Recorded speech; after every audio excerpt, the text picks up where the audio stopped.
दोस्तों Wagdi story channel में स्वागत है। दोस्तों नवा हो तो चैनल ने सब्सक्राइब करजो। दोस्तों गाम छोड़ीने एक 12 साल की लड़की अपने माँ बाप हाथे बाजार गई, शहर गई। तो इन्हें सूर्य ने कटला सपना कि अपना बाजार में जंगाते शहर में रंगा, ये चकाचौंध वाली दुनिया जोऊंगा। गाम छोड़ीने जो एना माँ बाप हाथे जयपुर शहर में गई। गावणनी सूरी जेनी उम्र करीबन 12 साल थी, जयपुर में जाइन रहवा लगी थी। एना आई बाप ते मजदूरी करता था, जे काम धंधा माते जतो मजदूरी करता ते एने सूरीने रूम माते कमरा माते एकली सूरीने एना आई बाप काम धंधा माते जतो। रोज ये सूरी एकली रीती 12 सालनी सूरी। तो एने जे पड़ोसी जो जे अंकल तो एने सूरीने रोज एकली देखतो।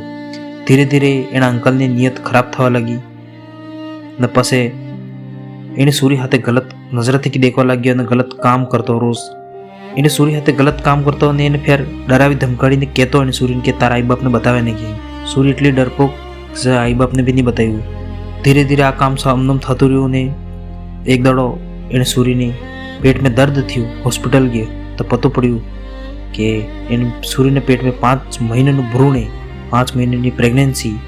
पछी एना आदमी ने खिलाफ कार्रवाई करी उचित। आज जरूरत है हर माता पिता ने अपना बच्चे ने समझाड़े अने गुड टच बेड टच ने बारे में खोलीने समझाड़ी बच्चे ने बियाड़वानी है, डरावनी है, अने जागरूक करवी अने हर तरह की समझाड़वे, हर तरह की जागरूक करवी।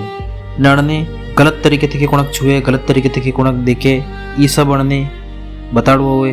ने परिवार हाथे भरोसामंद व्यक्ति होय एने हाथे ही रहे, खाली ये चीज ध्यान राखवी। ये अनंत सबने आपणे एक नॉलेज आलवू होय, जानकारी आलवी। बच्चानो आसपासनी एनी गतिविधियां जे एनो व्यवहार एना बारे में આપણે ધ્યાન રાખવું હોય।